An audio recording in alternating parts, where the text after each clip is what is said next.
И да, компютърът ми е доста слаб, затова така лагва. Направих една къстъм пещера. Ето я и нея. Използвам Stone Bricks, Cobblestone, Mossy Stone Bricks, Mossy Cobblestone, Пайжини, Chiseled Stone, руди и лава за осветление. Или лиани. Да.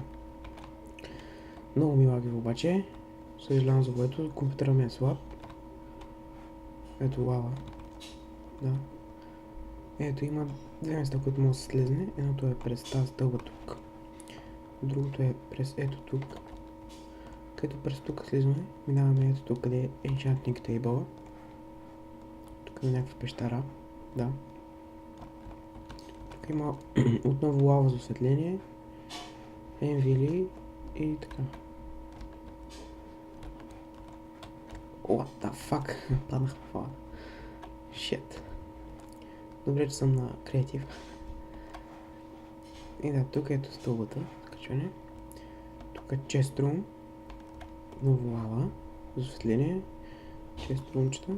Така рандом. Нека си насложим и изглежда красиво, яко да, за пещера. Доста хубаво. Тук отново е тази спусната лава.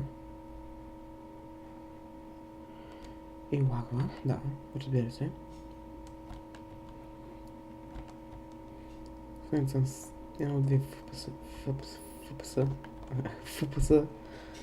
FPS пак, FPS.